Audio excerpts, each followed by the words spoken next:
It begins with the smell of wet earth, sweet, metallic and heavy with the promise of something terrible.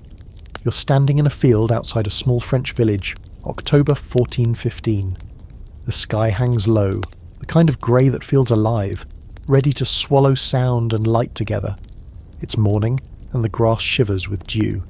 You can hear the murmurs of men, thousands of them, armour creaking, horses snorting, priests muttering Latin that no one really believes will stop death today. You look down at your boots sinking in mud, and you realise you're standing in the middle of a nightmare that hasn't yet begun. The knights on one side glitter like moving statues, their polished plate catching what little light breaks through the mist. On the other, a ragged wall of archers shifts their weight, longbows taller than their shoulders, strings humming faintly as if already impatient. You probably won't survive this, so before you get comfortable, take a moment to like the video and subscribe. But only if you genuinely enjoy what I do here. Let me know in the comments where you're listening from, and what time it is for you right now. Now, dim the lights, maybe turn on a fan for that soft background hum, and let's ease into tonight's journey together. A distant horn cuts through the damp air. It's shrill, desperate. Horses start to move, their iron hooves sinking with every stride. You can hear the wet suction of mud giving way under their weight. The English archers, mostly barefoot and grim, plant their stakes. Sharpened wooden poles angle toward the enemy cavalry. A few whisper prayers, others chew on bits of cloth or mutter about home. One of them spits into the mud and says something about how it'll be the French who'll be fertilising the field by nightfall. You smile faintly, even now. The joke isn't funny, but it's real. Then it happens. A single cry, sharp, guttural, almost joyful. 1,000 bowstrings pull back in unison, and for one frozen moment the world holds its breath. The longbows release. The sound isn't like thunder, it's sharper, like an enormous whisper tearing across the sky. Arrows, dark as crows, rise in arcs so high they vanish into the grey, then they fall. The first wave hits with the sound of rain against tin, followed by screams and the thuds of bodies collapsing.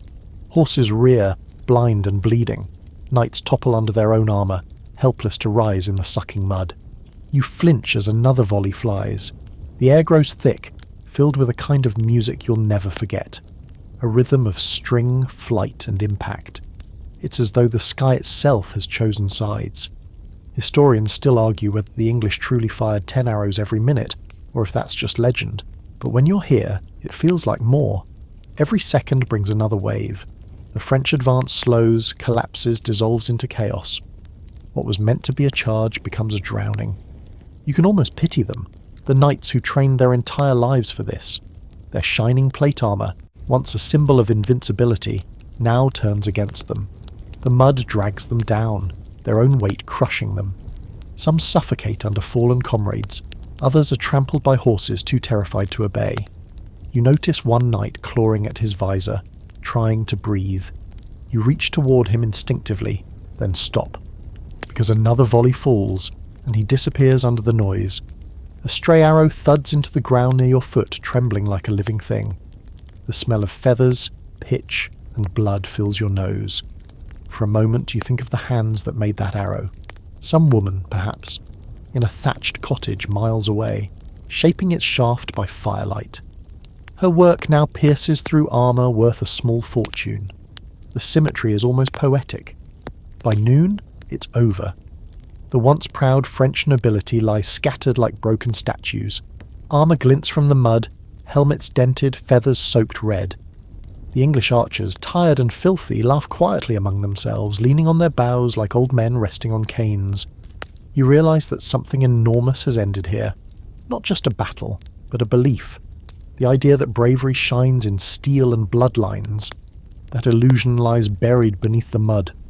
And as the crows begin to gather, black flecks against the pale sky, you understand the cruel beauty of it all. In one grey morning, the world discovered that war could belong to commoners too. You stand among the wreckage as the drizzle fades into mist, and the battlefield looks almost serene now, like a painting left unfinished. The fallen knights, those glittering emblems of pride, are scattered in grotesque stillness. You move closer and see the way their armour, once polished to blind enemies in sunlight, now glistens with mud and failure. You You can almost hear the ghosts of the songs once sung about them. Gallant protectors, noble hearts, chivalric champions who fought for faith and beauty. But here, they just look heavy. Their glory, you realise, was built on the fantasy that men in metal could stop the world from changing. And today, the world proved otherwise. For centuries, armour had been more than protection. It was identity. Every dent, every engraving whispered lineage. Noble sons were practically born into their armour. Their mothers sometimes commissioned a child-sized helm before the boy could even walk. The steel plates weren't just for war. They were wearable status, a shining billboard of family power. If you were a knight, you believed God himself had wrapped you in proof of your superiority. You trained from childhood with sword and lance, spending years perfecting the art of killing elegantly. You weren't supposed to die in the mud. You were supposed to die in legend. But the truth was more fragile than the myth. You walk past a knight whose visor is bent inward, crushed by an arrow that found the smallest gap beneath his chin. Armour was never invincible. It was just heavy. Every extra pound promised safety, but also slowed the heartbeat of battle. The longbow exposed the weakness in that logic. Range. A knight had to close distance to kill. An archer killed from a whisper away. In that sense, the entire chivalric world was designed for a kind of war that had just ceased to exist. You imagine the lavish halls before the battle, those candlelit banquets where French and English nobles boasted of honour and heritage. Gold cups, roasted meats, the sound of lutes. They wore their coats of arms like divine armour, every colour and crest carefully chosen to show purity, courage, or ancient birthright. Yet none of those colours mattered in the mud. The English archers didn't care about heraldry. They aimed for movement, not nobility. Still, the arrogance of armour persisted. Some chroniclers wrote that even after Agincourt, knights refused to abandon their heavy suits. They argued that the defeat was bad luck, poor weather, not the end of an era. Historians still argue whether that stubbornness came from pride or sheer denial. You can picture it. Noblemen clanking through their halls, insisting the age of the knight wasn't over while peasants quietly learned the new math of killing. One fringe account, often dismissed by academics, tells of a widow in Rouen who made a fortune melting down fallen knights' armour to sell the metal for ploughs and kettles. Better to feed the living than honour the dead, she reportedly said. Whether that's true or not, it feels right. Armour had become relic, decoration, a useless shell. You crouch and touch one of the fallen suits. It's colder than you expect, heavier too. The knight inside had once believed himself untouchable, protected by layers of forged confidence. Yet a single arrow, crafted from common yew, drawn by common muscle, made all that faith meaningless. You can almost hear the laughter of the blacksmiths who used to forge those plates, the irony of their work undone by simpler craftsmanship. Somewhere, you can still hear the faint jangle of metal as a few survivors drag themselves towards safety, their armour groaning with every move. It sounds like a dying song. You wonder if any of them, in those final gasping moments, realised what had truly happened, that they were witnessing the death of their own legend. When the sun finally breaks through the grey, it catches the polished surfaces of the fallen knights and blinds you for a moment. The brilliance returns for an instant, as if refusing to fade. But it does fade. Everything does. The glittering vanity of armour had its day, and that day ended in one afternoon's rain. The mud still clings to your boots, but as you walk beyond the battlefield, the sound of armour fades into the rhythm of wood being shaped by human hands. You find yourself in a small English village. Nothing grand, just a scattering of cottages wrapped in smoke from low chimneys. This is where the real revolution was born, far from any throne or sermon. Here, among the ordinary, the longbow took shape. Its power wasn't born from nobility or divine right, but from muscle, patience, and stubborn simplicity. You pick up a piece of yew wood, still green, its grain tight and uneven. It doesn't look like much, but once carved and seasoned, it will become the instrument that humiliated centuries of privilege. The English longbow wasn't a weapon of wealth, it was a craft. Yew trees were carefully chosen, split between the heartwood and sapwood so the bow had both flexibility and strength. It could take years for one to cure properly, hanging above a hearth or barn beams, absorbing the scent of smoke and home. When strung, it stood taller than its archer, often 6 feet or more, and when pulled to full draw, It could unleash an arrow with enough force to punch through armour at 200 yards. That's not myth. Tests on surviving bows confirm it. The draw weight could reach 150 pounds, demanding years of conditioning. It reshaped the very bodies of the men who used it. Their spines curved, shoulders twisted, rib cages asymmetrical. The skeletons of archers recovered from the Mary Rose wreck in 1545 still bear those deformities, permanent signatures of power. But this wasn't glamorous strength. You didn't become an archer through birthright. You became one through blisters. From age 7, boys were forced to train on Sundays by royal decree. England's kings understood what the nobility didn't, that war could be democratised. Every peasant with a strong back could threaten a mounted knight, and that terrified the upper class. You picture the disdain of noblemen, sneering at the mud-stained fingers of common soldiers who now controlled the fate of battles. One chronicler even complained that England was a kingdom of bent backs and proud hearts, because the bow gave the poor something dangerous: agency. You string your imaginary bow, feel the tension hum between your fingers. The act itself is hypnotic. Draw, breathe, release. There's something sacred in its rhythm. Archery wasn't just skill, it was survival turned ritual. In villages, practice fields became social spaces, places where men competed, boasted and flirted. And sometimes women joined too, though their stories rarely made it into the chronicles. A few parish records mention widows or daughters maintaining their husbands' bows after campaigns, even hunting with them.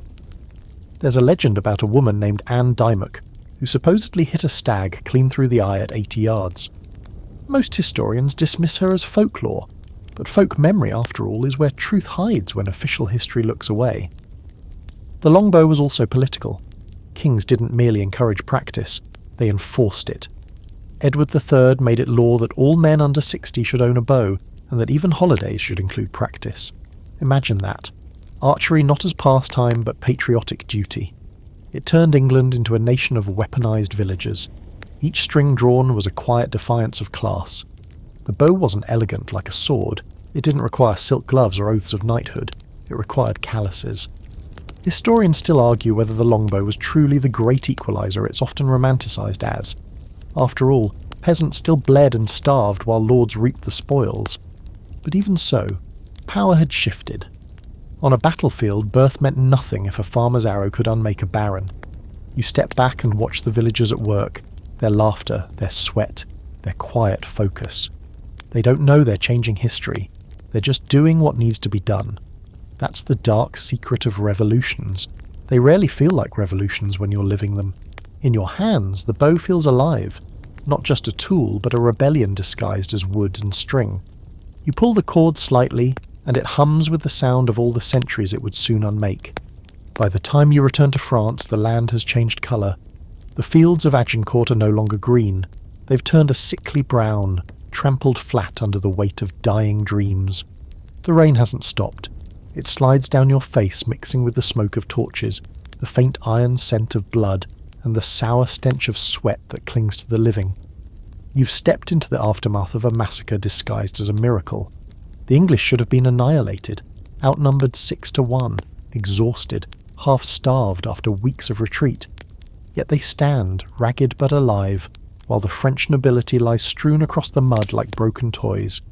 You watch the crows descend first, then the looters. The storm has ended, but the real storm, the one that would sweep through centuries, is only beginning. The Battle of Agincourt wasn't supposed to be a turning point. It was supposed to be a lesson in humility for England. But instead, it became the day chivalry quietly suffocated. Picture it. Rows of French knights advancing on horseback, banners flapping, lances glinting, every inch of them drenched in confidence. They believed themselves unstoppable, noble blood armoured in steel. Then came the mud, the stakes, and the arrows. Thousands of arrows. You can almost see them falling in dark waves, blotting out the pale daylight, slamming into armour with a force that mocked centuries of romantic poetry. The charge didn't just falter, it collapsed into chaos. You walk among them, horses screaming, men trapped beneath their own mounts, suffocating in the wet sludge. It's hard not to notice how absurd it looks. The wealthiest men in France, trained for glory, dying in a puddle. Their gold-inlaid gauntlets claw uselessly at the earth. Some knights tear off their helmets, gasping for air, only to be struck down by the next wave of arrows. You look up and see the English archers in their simple jerkins, barefoot and laughing grimly, pulling their strings again and again. They're not noble, they're not trained in Latin or lineage, but they are disciplined, united by hunger, rain, and a shared disgust for those who thought valour was a birthright. One chronicler described the scene as a forest of the fallen, where men in armour sank so deep they were buried before they died. It sounds poetic, but it's true enough. The field became a graveyard before the fighting even ended. When the French reserves tried to join, they found their own dead blocking the way. The English didn't need courage, they needed mud. Nature itself had betrayed the elite. Historians still argue whether Henry V planned the terrain advantage or if it was pure luck. Some say the king's tactical genius lay in forcing the French to charge through the narrow, sodden valley. Others insist the longbowmen simply got lucky with the weather, but as you stand there it doesn't feel like strategy. It feels like inevitability, like gravity claiming arrogance.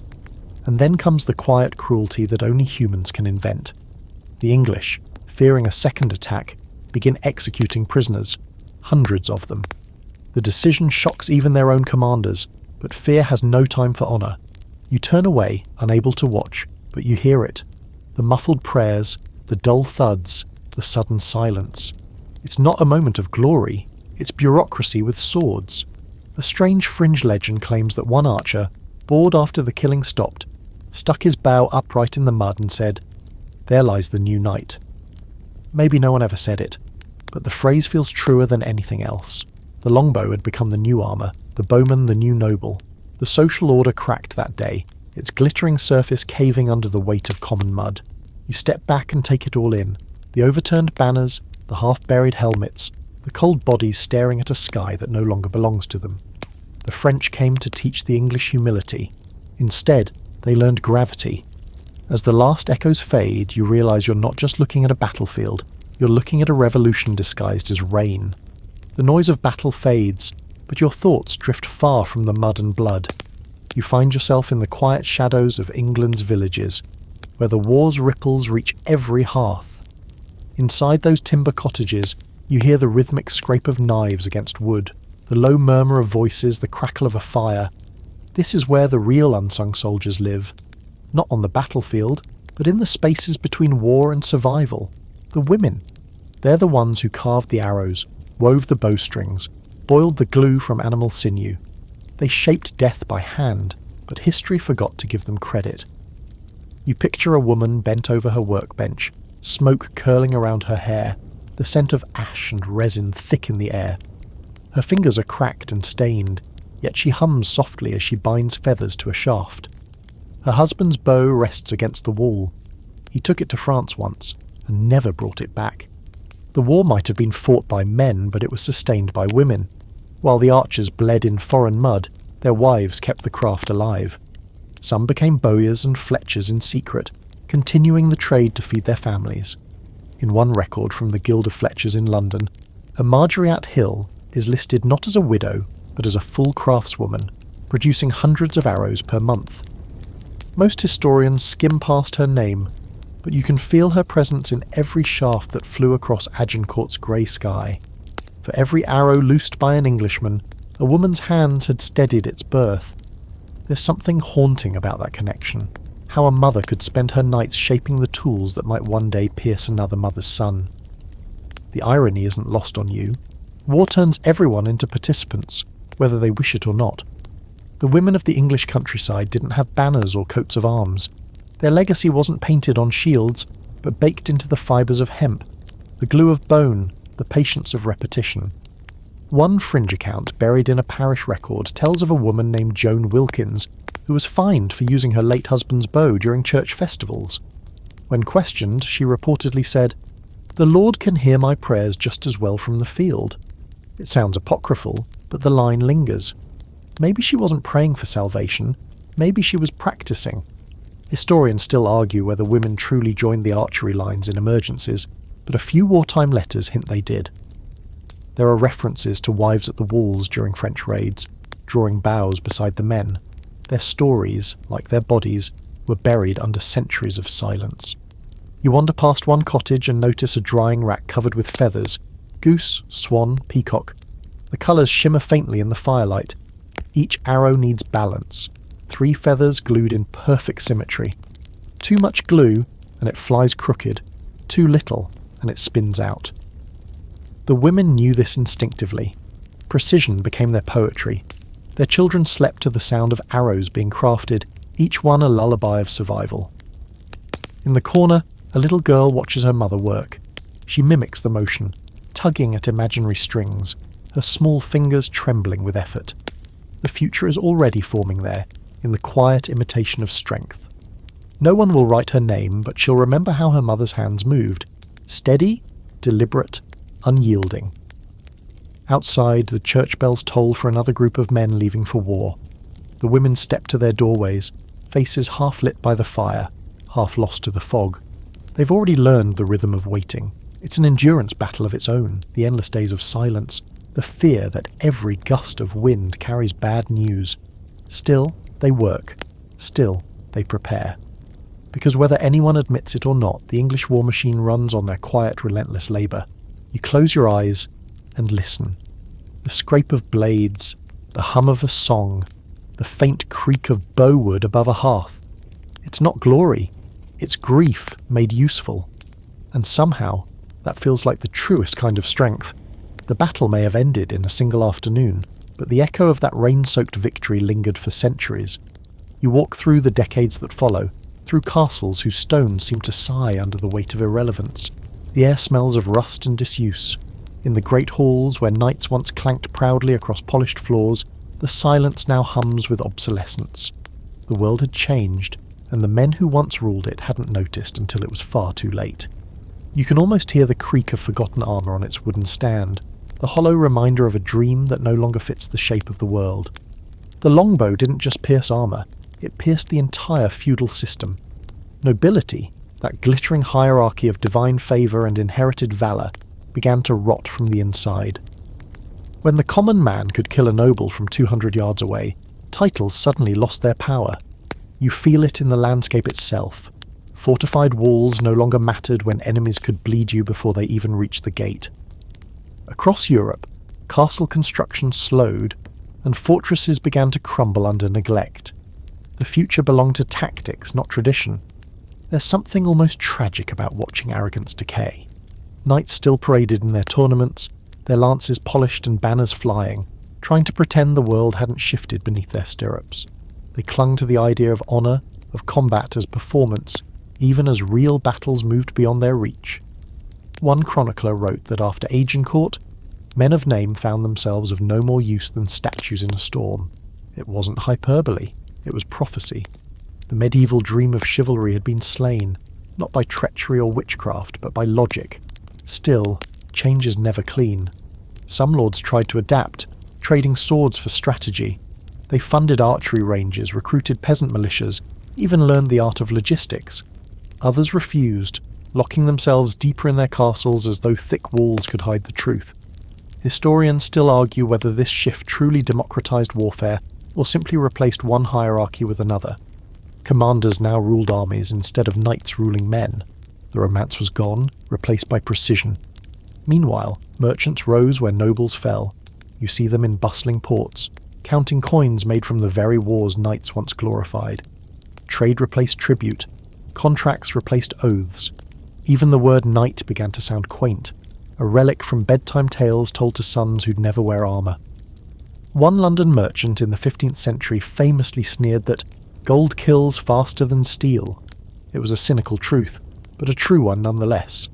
The most telling symbol of the collapse came from the armories themselves. In old inventories you find the shift from shining plate mail to lighter, cheaper breastplates, sometimes even leather reinforced with iron strips. Practicality had replaced pomp. The great smiths who once engraved family crests onto helmets now turned their hammers to making locks, hinges, and, ironically, tools for archery. It was as though the metal itself remembered its new purpose. And then there were the horses. Those magnificent war beasts, bred for strength and stature, became too expensive to keep.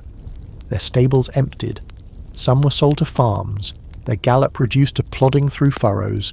You can almost see a disillusioned knight watching his charger pull a cart, realising that both of them had been demoted by history. In the countryside, though, the shift brought strange empowerment. Peasants who once bowed to armoured riders now trained in fields, their longbows lined neatly like rows of corn. The spirit of defiance that had begun at Crécy and bloomed at Agincourt took root in English identity. They had proven that courage didn't need a title. Still, it wasn't freedom. It was a new kind of servitude. The archers remained poor, their victories celebrated by kings who barely remembered their names. The knight's dream had died, but the system found new ways to use common men as tools. That's the cruel symmetry of progress. It replaces chains, it doesn't remove them. You pause in a derelict castle hall. Dust motes drift like tiny ghosts in the light filtering through broken glass. On one wall hangs an old suit of armour, dulled by centuries. You walk up to it, touch the cold metal, and whisper softly, "You were beautiful once." And for a moment it feels like the armour exhales, relieved to finally be remembered, not for its power, but for its end. You travel forward through the haze of centuries until a figure rises from the mist, a woman crowned in firelight and contradiction. A queen, fierce yet deliberate, who understands that victory no longer comes from the weight of armour, but from the patience of calculation. She's not on horseback or wrapped in steel. She holds no sword. Instead, she wields a nation. You watch her walk the halls of power, her voice calm but cutting, her mind sharper than any blade. Elizabeth, Gloriana, the Virgin Queen, who turns the lessons of the longbow into the blueprints of empire. She knows the old world of knights and bloodlines is gone, and she refuses to mourn it. Elizabeth I never fought in the mud of Agincourt, but she inherited its consequences. By her reign, the English longbow had already begun to fade, replaced by gunpowder and matchlocks. Yet the spirit of the archer, precision, patience, and the audacity of the commoner remained her kingdom's lifeblood. She understood the psychology of warfare better than most men of her council. You can almost see her standing before her troops at Tilbury in 1588, wind tugging at her gown, declaring that she had the heart and stomach of a king. It's a line written for history, but in her voice it's something else, a challenge to 1,000 years of masculine mythology. The knights had failed, the archers had proven their worth, and now a queen ruled them all. She didn't need armour, she became it. Her authority was invisible, but it could stop armies. The Spanish Armada would soon learn that lesson. When her fleet met Spain's mighty warships, it wasn't chivalry that saved England, it was calculation. Fireships, weather, strategy. The quiet art of letting your enemy destroy himself. You think of that same patience on the muddy fields of Agincourt, when Englishmen had waited behind stakes for the French to falter. The tactics hadn't changed, only the crown had. Historians still argue whether Elizabeth truly orchestrated the Armada's defeat, or whether she simply inherited luck and capable admirals. But luck has a way of favouring those who prepare for it. She weaponized perception itself, turning weakness into spectacle, femininity into politics. Her portraits show her draped in pearls and lace, but look closer. Behind the cosmetics and symbolism is the same message the archers sent centuries earlier. Never underestimate what seems soft. There's a fringe account written by one of her ladies-in-waiting that describes Elizabeth as addicted to the watching of arrows. She would supposedly host private demonstrations at court, not to display strength, but to observe precision. She'd smile faintly when an arrow split another's shaft, murmuring something about God's arithmetic. The story's authenticity is debated, but you want to believe it, because it feels like poetry. The queen who ruled an empire built on the geometry of flight. Under her reign, England shifted from knights to navigators, from castles to ships. The longbow's line of flight became the trajectory of exploration. Courage no longer came from charging into battle, but from daring to sail past the known world. It's a strange inheritance for a woman born into a man's game, yet Elizabeth mastered it so completely that her enemies mistook her restraint for sorcery. Some whispered that she used witchcraft to steer storms. Others said her calm during war came from communion with spirits. But the truth was simpler. She had studied men long enough to understand their weaknesses. You watch her in that candlelit chamber, quill scratching across parchment, the weight of empires balanced in her fingers. She doesn't need to lift a bowstring or draw blood. Her arrows are words, decrees, alliances, launched silently but just as lethal. As night settles, you realise something startling. The longbow's story didn't end with the last archer. It transformed. It became the mind of a queen who knew that power was no longer measured by armour or aim, but by control. The nights were gone, the mud was dry, but the lesson of Agincourt still whispered through history. The future belongs to whoever dares to aim differently. Time moves like mist through ruins now. You walk through England's countryside again, centuries later, where moss has swallowed battlefields and children chase geese across the same soil that once drank the blood of kings. The bows are gone, the arrows rotted away, yet their echoes live in songs. You hear them in the ballads drifting from taverns, stories that once glorified knights, but now celebrate the men who brought them down.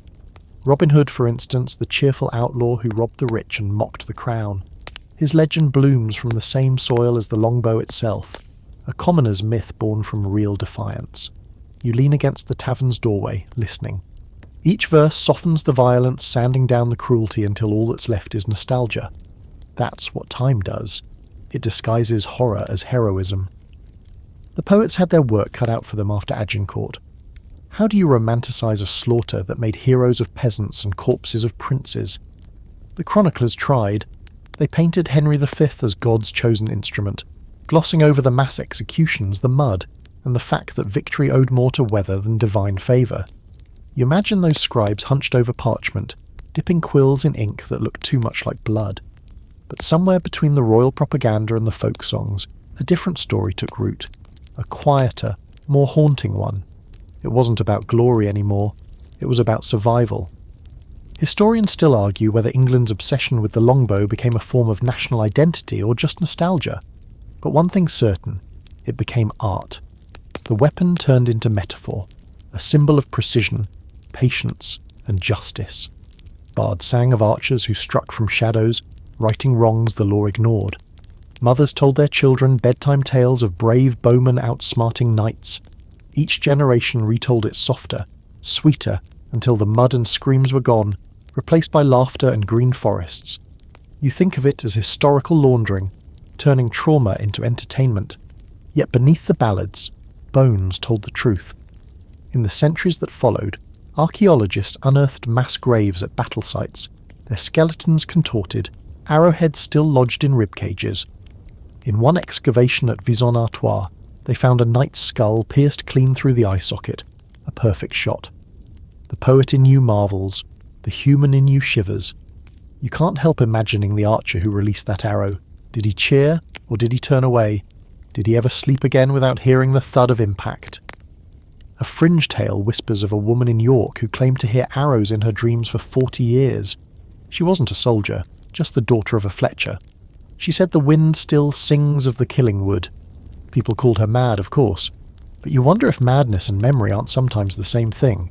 You step into a small church where the names of local soldiers are etched into stone. No mention of archers, no mention of women who built their weapons.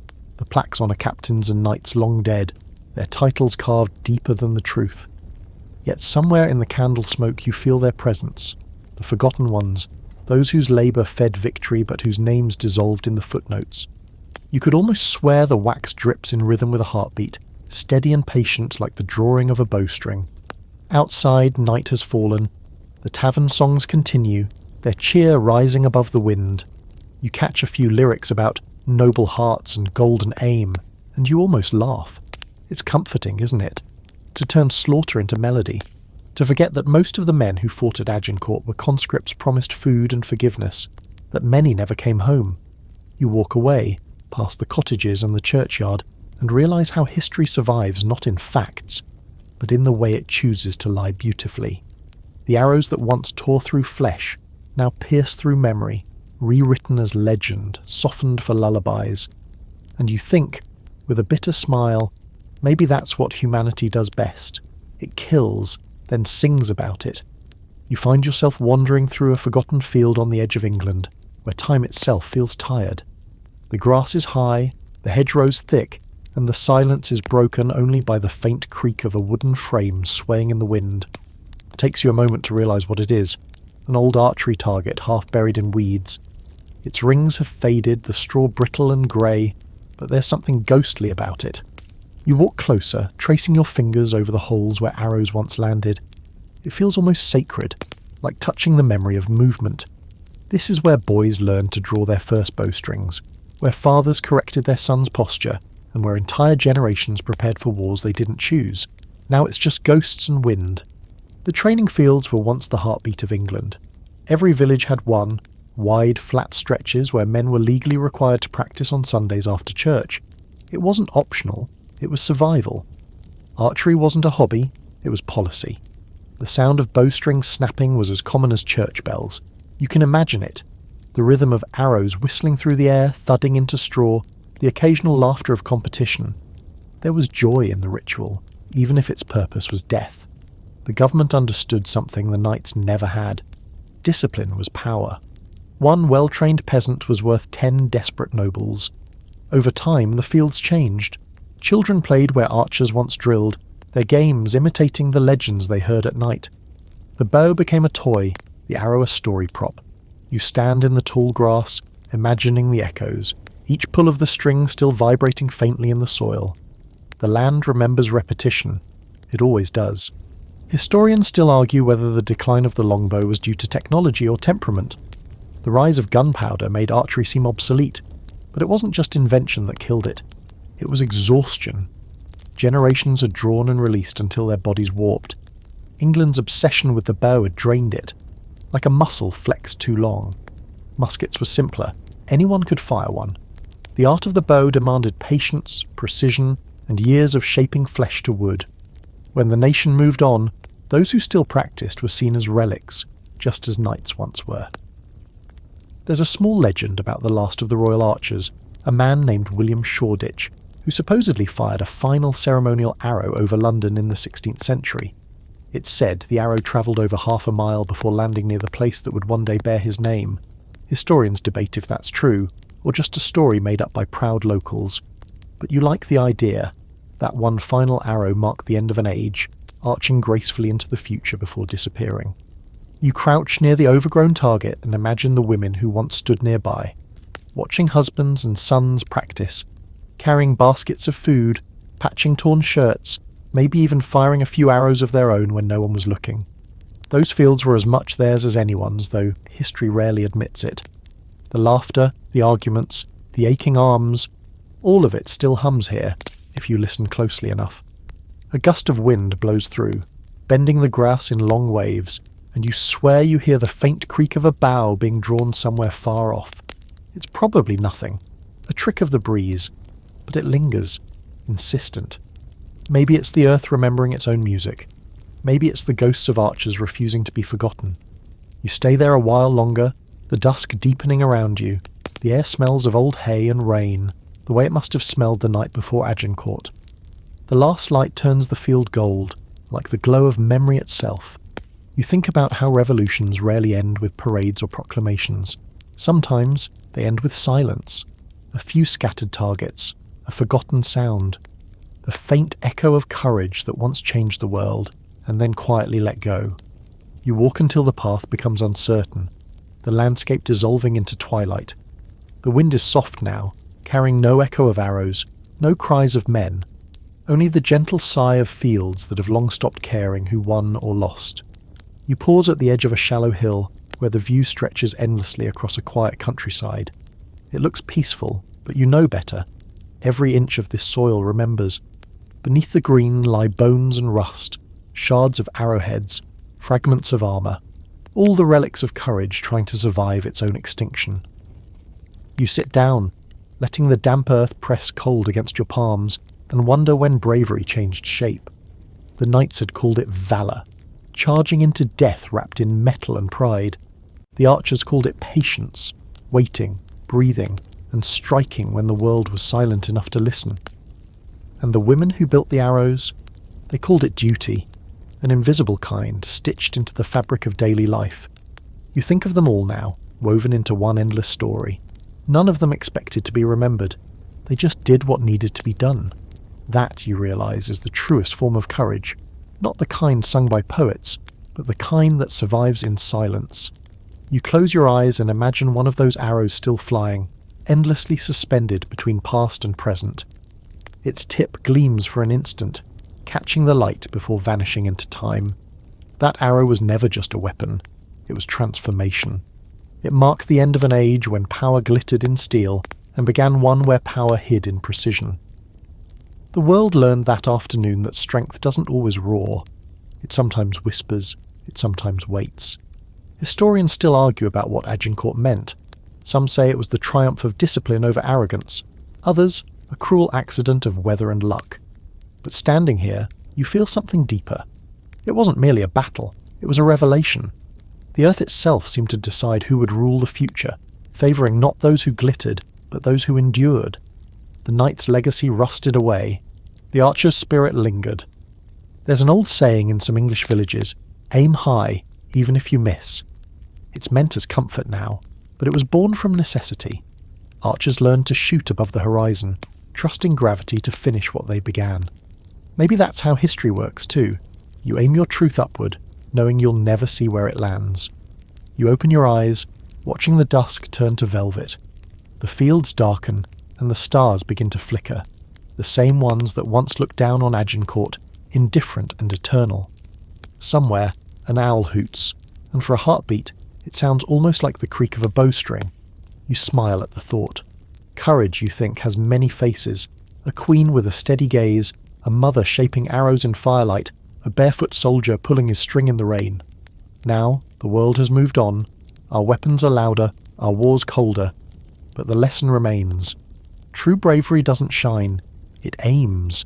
And every time someone dares to stand quietly against power, somewhere deep in history's soil another arrow takes flight. And now, as the echoes of that long-ago battlefield fade, let your mind drift towards stillness. The mud, the rain, the whisper of arrows, all of it softens into memory. The knights, the archers, the unseen women, they've done their part, and the night has finally closed around them. You can almost see the stars glimmering above, like the faint reflections of arrowheads long since buried. Each one reminds you that even endings can be gentle. Take a slow breath. The air feels cooler now, cleaner. The tension seeps away with every exhale, and the world grows quiet again, as if bowing to sleep. History, for all its noise, always ends in silence. The past no longer needs you to listen, it only asks that you remember. So rest here, on the edge of the forgotten field. Feel the calm settling over your shoulders, the warmth of your blanket, the hush between heartbeats. The story has ended, but the peace remains. Good night, traveller, the arrows have all fallen, the earth is still, and somewhere beneath the quiet sky, courage sleeps.